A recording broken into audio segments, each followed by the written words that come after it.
She mistook a CEO for the bus driver dropping off kids. But that mistake changed everything. Hello everyone. Before we begin today's story, I have a small favor to ask. Please hit subscribe and turn on the notification bell so you never miss our channel's new videos. It is quick, free, and the best way to support us in bringing you more dramatic stories. Your support means the world to us. Where are you watching from? Drop your city or country in the comments below. Thank you very much. Now, let us get back to our main character. The morning sun was still low, brushing the rooftops of a small suburban neighborhood in upstate New York. A yellow school bus hummed to a stop beside a line of maple trees. The air smelled of wet grass and pencil shavings, that familiar scent of a school day beginning. Mia Torres rushed down the front steps of the modest brick school building, clutching a stack of lesson plans and her lunch wrapped in foil. Her white blouse was slightly wrinkled, and her shoes carried the faint dust of yesterday's playground duty. She was the substitute teacher again today, filling in for another absent staff member. It was not glamorous work, but it was work, and that was enough. Across the street, a man was standing beside the parked school bus. He wore a gray hoodie, jeans, and dark sunglasses. He was wiping the windshield with a rag, calm and quiet, the faint reflection of morning light glinting off the glass. Mia hurried toward him, calling out, "Excuse me, are you the new driver for the third-grade route?" The man looked up, caught off guard, but smiled faintly. "You could say that," he answered. His voice was steady, low, and kind. "Oh, thank goodness," Mia said with relief, adjusting her glasses. "I was worried the kids would miss their field trip." "I am Miss Torres, the teacher," he nodded, tucking the rag into his pocket. "Good morning, Miss Torres." Please, just Mia," she said quickly, already climbing onto the first step of the bus. "We have 6 students running late. Can you wait a few minutes before you pull off?" He raised an eyebrow, amused by her confidence. "Sure, I have a few minutes." Inside the bus, a couple of children were giggling near the window. Mia turned, hands on her hips, giving them the warm, practiced smile that only patient teachers carry. The man leaned against the doorframe, watching her gently corral the kids into their seats. "Seatbelts, everyone," she reminded them, her voice firm but soft. "Safety first, even for adventures." He chuckled quietly. "You have done this before." "All my life, it feels like," she said. "You must be new to the district. I do not remember seeing you drive this route." "You could say it is my first time," he replied. "Do not worry," she said cheerfully. "You will get used to the chaos. They are loud, but they are good kids." She offered him a quick, reassuring smile, unaware that the man standing before her was Ethan Reed, the chief executive officer of Reed Transportation Group, the very company that owned the entire line of yellow school buses in the county. He had stopped by that morning to inspect a new fleet. But one unexpected teacher, mistaking him for the driver, had caught him completely off guard. For the first time in a long while, he felt no need to correct the misunderstanding. As the children settled, Mia stood by the front door, glancing down at her watch. "All right," she said, exhaling. "Let us go pick up the last stop." Ethan climbed into the driver's seat, his hands gripping the steering wheel with a quiet grin. "Yes, ma'am," he said playfully, and started the engine. The bus rumbled forward, sunlight spilling through the windows as the laughter of children filled the space. Mia watched them, her heart lightening. She loved moments like this when the world felt simple, kind, and safe. Ethan glanced at her through the rearview mirror. There was something about her sincerity, the way she carried herself without pretense. It disarmed him. He had spent years surrounded by polished executives and scripted smiles. But this morning, mistaken for a bus driver by a tired, hopeful young teacher, he felt more human than he had in years. The bus turned the corner, the road stretching ahead beneath golden light. Neither of them knew that this small misunderstanding, this brief morning ride, was about to change both of their lives forever. That night, the city was quiet, except for the faint hum of distant traffic. In her small one-bedroom apartment, Mia sat at the kitchen table surrounded by stacks of graded papers and a flickering desk lamp that cast a soft yellow glow. Her fingers ached from writing notes on spelling quizzes, but her mind kept wandering back to that morning, the man with the calm voice and the steady hands on the steering wheel. She tried to laugh at herself. "You are daydreaming about a bus driver, Mia," she whispered, shaking her head. Yet something about him lingered: the quiet confidence, the way he had listened to the children, the slight smile when she had scolded the rowdy ones. There had been no arrogance, no pretense, just kindness. She reached for the worn photo taped above her table. It was of her mother, taken before the illness had forced her to stop working. Mia's heart tightened. Medical bills had eaten through their savings, and now even the rent was hanging by a thread. Teaching was supposed to be her dream, but substitute contracts barely covered groceries. Every paycheck was already spent before it arrived. Still, she refused to give up. Tomorrow she had another early shift, another set of bright eyes waiting for her in the classroom. She scribbled in her planner, "Apply for the full-time position by Friday." The school was opening one permanent spot, and this could be her chance to finally find stability. The next morning, sunlight spilled through the blinds as she rushed out the door with a thermos of lukewarm coffee and her old canvas tote. The strap had begun to fray, but she tied it together with a piece of blue ribbon, a small victory of practicality over pride. When she reached the school parking lot, the same yellow bus was there, engine idling softly. She hesitated before approaching, half hoping, half dreading that she might see him again. And there he was, Ethan, wearing that same gray hoodie, standing near the front tire, talking to the real driver this time. Her stomach fluttered unexpectedly. He noticed her right away. "Good morning, Miss Torres," he greeted, his tone polite but warmer than before. "You are still here," she said, surprised. "I like to make sure everything runs smoothly," he replied with an easy shrug. "Old habit. Are you with the district office?" she asked, curious. "Something like that," he said. "I like seeing how things work from the ground up." The conversation was brief, but it left her oddly energized. During class, even as she helped students glue construction paper onto their science posters, her thoughts kept slipping back to him. There was something different about this man, an ease in his movements, a depth behind his eyes that did not fit the role of an ordinary driver. That evening, while closing up her classroom, she noticed a small envelope on her desk. Her name was written on it in neat handwriting. Inside was an invitation. "You are cordially invited to the Reed Foundation Education Gala supporting dreams that start in the classroom." She read it twice. The event was that weekend, at the downtown convention hall. At the bottom of the invitation was a note. "Every teacher in the district is welcome. Dress code, semi-formal." Her heart sank a little. She did not own anything close to semi-formal. But then she looked at the row of children's drawings pinned on the wall, colorful sketches of rockets, rainbows, and school buses. One in particular caught her eye, a child's drawing of a smiling teacher under the words, "Miss Torres makes us dream big." She pressed the paper gently to her chest. Maybe, she thought, she could borrow a dress from her neighbor.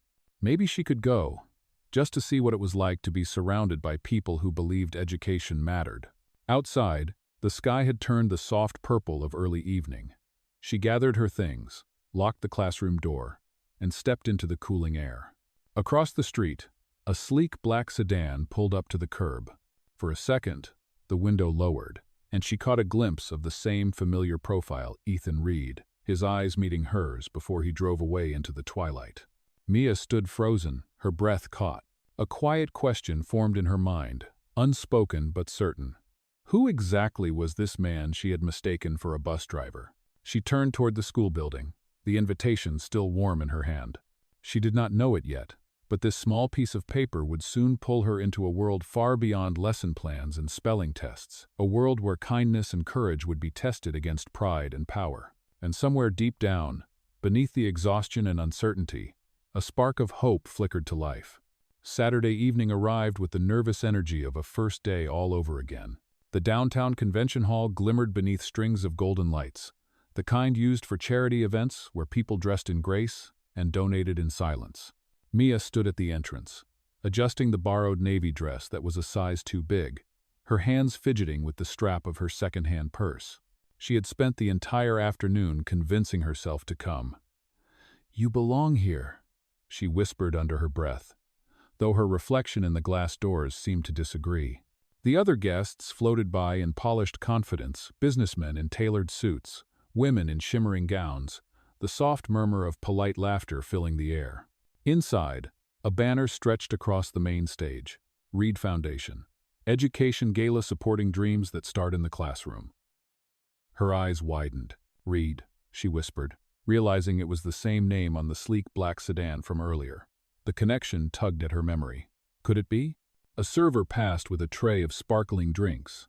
She accepted one only to have her fingers tremble so much that the glass chimed against the next. She laughed awkwardly, trying to blend in, unaware that across the room, a pair of steady eyes had already found her. Ethan Reed stood near the front, deep in conversation with the district superintendent. His dark suit fit like it was made for him because it was, and the soft light traced the edges of his face. When he looked up and saw Mia standing by the entryway, something in him softened. He had not expected her to come, yet here she was, looking both out of place and utterly radiant. Their eyes met for a fleeting moment. Recognition, surprise, a quiet, unspoken question hanging in the air. Then, before she could gather her thoughts, the host's voice echoed through the microphone. "Ladies and gentlemen, please welcome our guest of honor, Mr. Ethan Reed, Chief Executive Officer of Reed Group and founder of the Reed Foundation." The applause thundered through the hall. Mia froze, her glass still in hand. The man she had mistaken for a bus driver was now standing beneath a spotlight, shaking hands with the mayor. Her heart thudded painfully against her ribs as his name repeated in her mind. Ethan Reed, Chief Executive Officer. He began to speak, his voice calm but carrying weight. "Education has always been the engine that moves our communities forward," he said. "Tonight, we celebrate those who make that possible, our teachers." The crowd listened, charmed by his eloquence, but Mia heard something else beneath the polished words, a trace of sincerity that reminded her of their first conversation. After his speech, the music swelled, and people began to mingle again. Mia tried to slip quietly toward the exit, but a familiar voice stopped her. "Leaving so soon, Miss Torres?" She turned slowly. He stood there, just as poised as before, yet his expression was gentle. "Ethan," she said softly, the word tasting foreign on her tongue. "You are—" "Yes," he admitted. "I am afraid I am not a bus driver after all." Her cheeks burned. "Why did you not say something?" He hesitated. "Because for once, someone talked to me without wanting anything. You treated me like a person, not a title. I did not want to ruin that." She crossed her arms, trying to shield herself from the whirlwind of emotions. "So you let me make a fool of myself?" "No," he said quietly. "You reminded me what honesty looks like." For a moment, the noise of the gala faded. The two of them stood in a bubble of silence, their gazes locked. But before either could say more, a woman approached, tall, elegant, smiling politely. "Ethan, the press wants a quick photo before the auction begins." He nodded, his eyes lingering on Mia. "Please, stay," he said softly. "We can talk later." Mia forced a smile. "I think I have had enough surprises for one night." She turned and walked toward the doors, her heartbeat loud in her ears. Outside, the cold night air hit her cheeks. She breathed deeply, the echo of applause still faint behind her. She could not decide what hurt more, the embarrassment or the realization that the man she thought was simple and kind lived in a world far beyond her reach. As she waited for the bus home, she looked down at her reflection in the glass shelter. The city lights blurred through her tears. "You are such a fool," she whispered. Back inside the gala, Ethan watched the empty doorway where she had disappeared. A strange ache pressed in his chest. For years he had stood in rooms full of people and felt nothing. But tonight, the absence of one substitute teacher left the room feeling unbearably hollow. And though he did not know how, he made himself a quiet promise. He would find a way to see her again, not as a CEO, not as a stranger, but as the man she had met that morning on the school bus. Monday morning came with the soft chill of early autumn. The leaves along the school fence had started to turn gold, and the children ran through them laughing, their sneakers crunching against the pavement. Inside her classroom, Mia tried to keep her voice steady as she read aloud from a storybook, though her thoughts were miles away. Every time she reached for a page, her mind drifted back to the gala, to the way Ethan had looked under the lights, to the sound of the applause that followed his name. She had not told anyone about that night. How could she? Who would believe that the man she mistook for a school bus driver was actually a millionaire CEO who funded half the district? She had returned home that evening feeling small and foolish, her borrowed dress still carrying the faint scent of perfume that did not belong to her. At lunchtime, as she was cleaning up crayons from the floor, a shadow appeared at the door. When she looked up, Ethan stood there, holding 2 paper cups of coffee. "You do not return calls easily, Miss Torres," he said with a cautious smile. Mia's heart skipped. "How did you even get in here?" "I told the principal I wanted to observe the classrooms that benefited from our foundation," he replied, stepping inside. It was not a lie. She hesitated, torn between irritation and curiosity. "You should not be here during school hours." "I will only take a minute," he said, setting 1 cup on her desk. "Decaf, 1 sugar, no cream. You mentioned that last week." Her surprise flickered across her face. He remembered. "Why are you doing this?" she asked quietly. Ethan took a slow breath. "Because I meant what I said that night. You reminded me why I started the foundation in the first place. It was never supposed to be about press or politics. It was supposed to be about people like you." The sincerity in his tone softened her defenses. The children peeked curiously from their desks, whispering to one another. Mia sighed and motioned toward the hallway. "Fine. 5 minutes." They stepped outside, standing by the row of lockers painted in faded blue. The hallway was empty except for the distant echo of laughter from the playground. "I should apologize," he began. "I should have told you who I was from the start." "Yes," she said simply. "You should have." "I was wrong," he admitted, "but I would like to make it right. Our foundation is launching a new project called Bus of Dreams, mobile libraries for children in underserved areas. I want you to be part of it." Mia blinked, unsure if she had heard correctly. "Me? You inspire kids every day with almost nothing. Imagine what you could do with resources." She folded her arms, trying to steady herself. "Is this pity?" "No," he said firmly. "This is respect." The silence between them grew thick, filled with all the words neither dared to speak. Then the school bell rang, breaking the tension. Mia turned back toward her classroom. "Thank you for the offer, Mr. Reed," she said politely. "But I think I belong right here." He watched her disappear behind the door, his jaw tightening with frustration and admiration all at once. Over the next few days, Ethan found excuses to visit again. Sometimes he brought new books for the children, sometimes lunch for the teachers. He never overstepped, but his presence began to weave quietly into the rhythm of Mia's days. One afternoon, the sky turned gray with the promise of rain. Mia stood by the window watching the buses line up. Ethan walked beside her, his hands in his pockets. "Do you ever think about what you would do if nothing held you back?" he asked. She smiled faintly. "I would build a place where every child could read, dream, and feel safe. But I am just one person." "Then maybe," he said softly, "you should let someone help." The first raindrops tapped against the glass. For the first time, she did not pull away. It was not a confession, not yet. But something had shifted, something real, quiet, and inevitable. And neither of them knew that this fragile connection, born from one misunderstanding, was about to be tested harder than either could imagine. By the following week, news had spread through the district faster than morning gossip. A local education blog had published a headline that made Mia's stomach twist. "Young teacher becomes face of Reed Foundation's new PR campaign."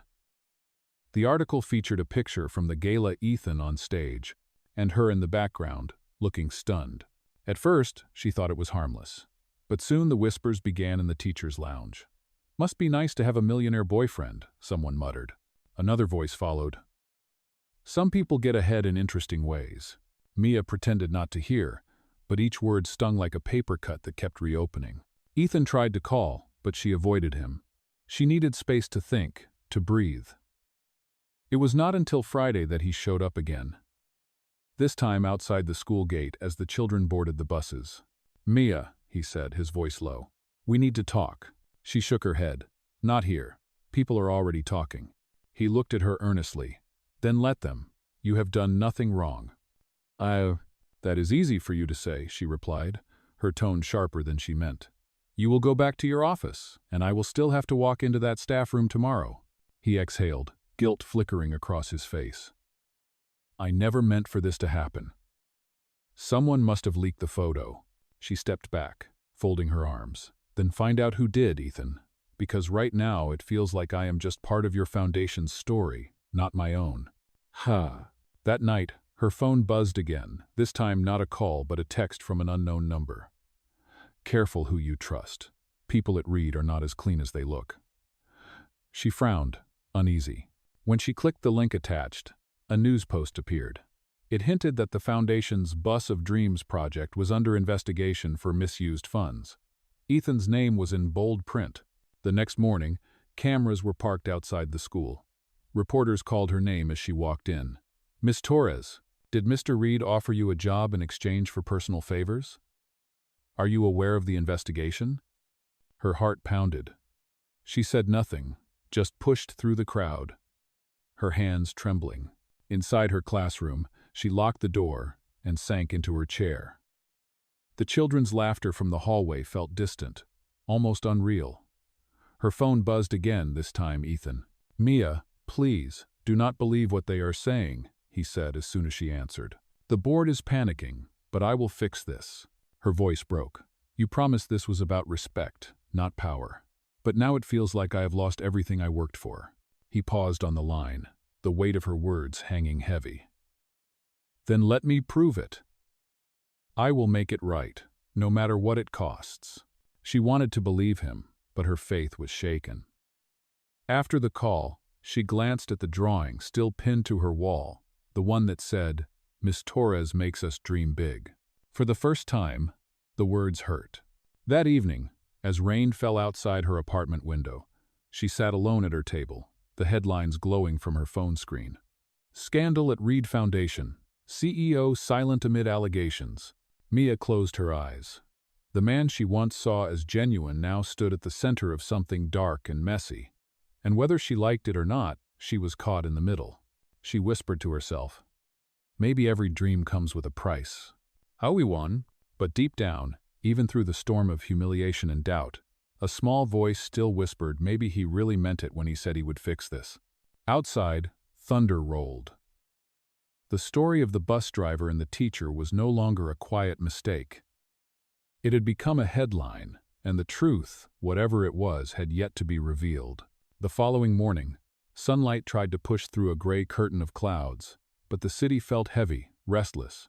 Ethan had spent the night in his office, sleeves rolled up, surrounded by documents and restless thoughts.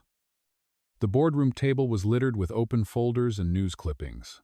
He had built Reed Foundation to change lives, but now every headline painted him as the villain of his own story. When the door opened, his assistant stepped in with worried eyes. "Sir, the auditors confirmed it. The funds for Bus of Dreams were diverted from an outside account. Someone inside the company did it." "Oh, who?" Ethan asked sharply. "It looks like Vice President Collins. He approved the transfers under your digital signature." Ethan's jaw tightened. "He forged it." "Yes, sir. But the media will not wait for proof." He turned toward the window overlooking the skyline. The same buses that once filled him with pride now looked like silent witnesses. He reached for his phone and dialed Mia's number again. She did not answer. After the fourth call, he left a message. "Mia, please listen. I am stepping down from the foundation until this is cleared. I will not let you take the fall for my name." Across town, Mia sat in her small apartment, the television muted but flashing his face on every channel. She held her phone tightly, listening to his message twice before pressing it to her chest. Part of her wanted to delete it. Another part could not. That afternoon, the school principal called her in. "Miss Torres, this situation has drawn too much attention. The district is requesting you take temporary leave." Her heart sank. "I have done nothing wrong." "I know," he said gently. "But sometimes perception is louder than truth." She nodded, gathering her bag with trembling hands. As she walked out, parents whispered in the hallway, their glances heavy with judgment. Outside, rain began again, cold and merciless. She walked to the nearest bus stop, head down, clutching her sketchbook, the same one she used with her students to draw their dreams. Her reflection in the puddle looked foreign, as if the hopeful teacher from a week ago had vanished. When the bus arrived, she stepped on, only to freeze. Ethan was sitting near the back, soaked from the rain, his usually calm face shadowed by exhaustion. "I thought you would not pick up," he said softly as she approached. "I needed time," she replied. "You are everywhere right now. The news, the rumors, I know. But none of it is what it seems. Collins forged the documents. He was stealing, using my name. I have already turned everything over to the police." Mia stared at him, searching his face. Why tell me all this? Because I do not care about the headlines, he said quietly. I care that you believe me. For a long moment, she said nothing. The hum of the bus filled the silence. Then she spoke, her voice trembling but firm. Believing you is not the problem, Ethan. It is believing in myself again after all this. Ah. He looked at her, eyes filled with regret. Then let me help you find that again. She turned toward the window, watching the city blur past. Maybe some things you have to find on your own. The bus stopped at her corner. She stood, hesitating for just a second before stepping into the rain. Ethan watched her go, his reflection fading behind the glass. For the first time, he realized that clearing his name would mean nothing if he lost the one person who had seen the man behind it. And as thunder rolled through the distance, he whispered to himself, I will make this right, even if it costs me everything. Days passed in a blur of silence and rain. The city began to move on to the next scandal, but the damage had already been done. The Reed Foundation froze its programs pending review, schools lost funding, and the Bus of Dreams project was suspended indefinitely. Mia's classroom sat dark and empty, the posters still taped to the walls like echoes of laughter that had vanished. One afternoon, she found herself at the community library, volunteering to read to children. It was all she could do to feel useful again. When she finished the last story, a small boy approached her holding a crayon drawing of a yellow bus. Miss Torres, he said shyly, when will the Bus of Dreams come back? Her throat tightened. She knelt to his level. Soon, she said softly, forcing a smile. Sometimes dreams just take the long way home. That evening, as she locked up the library, a familiar voice called her name. She turned to see Ethan standing under the streetlight, his suit damp from the drizzle, a tired smile on his face. You should not be here, she said quietly. I needed to see you, he replied. The police cleared my name this morning.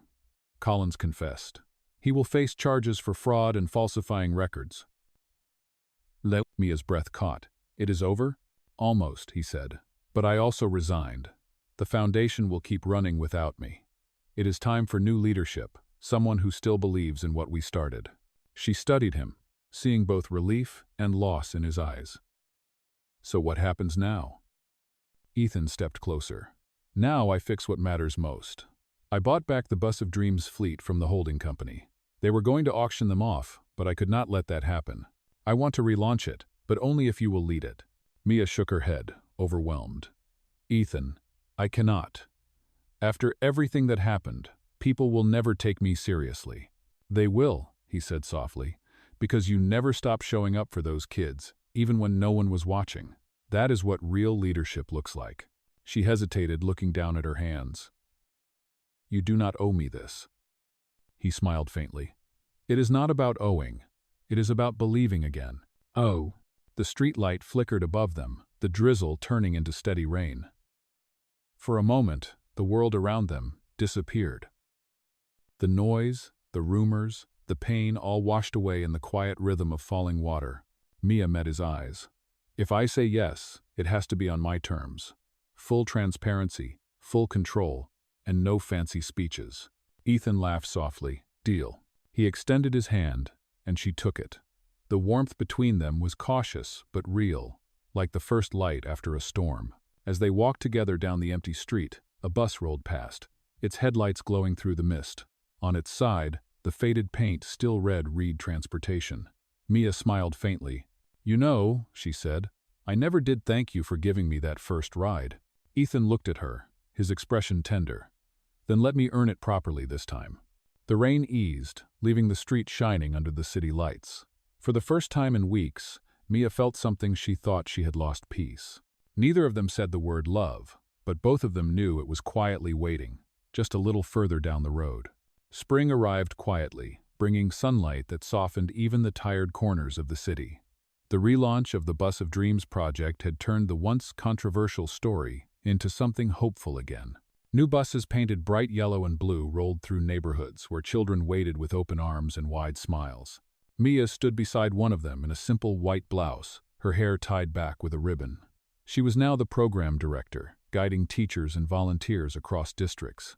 The laughter of children filled the air as they climbed aboard, clutching books and sketch pads. For the first time in a long while, she felt that everything broken had been rebuilt stronger than before. Ethan arrived quietly that afternoon, carrying a box of donated books. He still wore a business suit, but his posture was different now, lighter, less guarded. When he saw her helping a small girl onto the bus, he stopped, just watching. The sunlight caught her face, and something in him settled, as if he had finally found where he belonged. When the last group of children stepped off, Mia turned to find him standing behind her. "You came," she said, her smile small but warm. "I said I would," Ethan replied. "And I wanted to see you do what you do best." She laughed softly. "Getting covered in glue and glitter?" "No," he said, "turning something simple into something that changes lives." He handed her a folder. Inside was a certificate. The Bus of Dreams Foundation, in honor of Mia Torres, whose kindness reminded us all what purpose looks like. Her eyes shimmered with quiet tears. "I cannot accept this," she whispered. "Yes, you can," he said. "Because this is not charity, it is gratitude." "Oh." The crowd around them began to cheer as a news team filmed the relaunch. The children gathered near the bus steps, waving handmade signs that said, "Thank you, Miss Torres." One of them held up a drawing, a school bus with 2 people in the front seats. Mia looked at the picture and smiled. "They still think we drive the bus together." Ethan smiled back. "Maybe we still do." The music from a nearby speaker swelled as he reached into his pocket and took out a small velvet box. Her breath caught when he opened it. Inside lay a delicate silver ring, shaped like intertwined stars. He spoke softly, just for her. "That first day, you mistook me for a bus driver. Maybe that was the best mistake either of us ever made." Tears slipped down her cheeks. "You are serious?" He nodded. "Completely." The children began to clap, sensing something special was happening. Mia covered her mouth, laughing through her tears. "Then yes," she whispered. "Yes, I will marry you." Oh, the crowd erupted in joy, the sound of applause mixing with the hum of engines and the laughter of children. As Ethan slipped the ring on her finger, the sunlight broke fully through the clouds, bathing the street in gold. For the first time, both of them felt that every wrong turn had led them right where they were meant to be. The wedding was simple, held in the community garden behind the library where it had all begun. Rows of yellow tulips lined the path, and the old school bus, freshly painted with the words "Bus of Dreams," was parked nearby as their backdrop. Children from every classroom they had helped were there, dressed in bright colors, carrying handmade paper flowers. Mia walked down the short aisle on her own, her dress soft and flowing, her heart calm for the first time in years. When she reached Ethan, he looked nothing like the powerful executive she had once seen on stage. He looked like the man who had smiled kindly through a rain-streaked windshield, the man she had mistaken for a bus driver. The officiant's words were brief and honest. "Love begins in the smallest places," she said. "Sometimes it hides in ordinary days, waiting for someone brave enough to notice." When Ethan slid the ring onto Mia's hand, his voice trembled slightly. "From the moment you treated me like someone real, I knew I would never want to be anyone else." Mia smiled through tears. "Then promise me this," she said softly. "No more pretending, no more hiding." "I promise," he said. The children cheered as they kissed, their laughter echoing through the garden. Cameras flashed, but for once, neither of them cared. The story was no longer about wealth or power. It was about kindness that had survived every misunderstanding. Later that evening, as twilight settled over the city, Ethan and Mia climbed aboard the same yellow bus. The seats had been decorated with ribbons, and the windows glowed with warm light. Outside, families waved as the engines started. "Where to, Miss Torres?" he asked playfully, taking the driver's seat again. "Anywhere," she said, smiling. "As long as we go together." The bus rolled slowly down the quiet street, passing murals painted by the children, scenes of books, stars, and smiling faces. Mia rested her head on his shoulder. "Do you ever think about how strange it all was?" she murmured. Ethan chuckled. "Every day, and I would not change a thing." She closed her eyes as the bus turned a corner, the golden light fading into evening. In the rearview mirror, the last rays of sun caught the words painted across the back of the bus. "For every child who dares to dream." A soft voiceover lingered as the scene faded. Sometimes life gives us detours that look like mistakes. But maybe those mistakes are just the universe, making sure we find the right road. And as the yellow bus disappeared into the distance, The world felt a little warmer, proof that one small act of kindness could still change everything.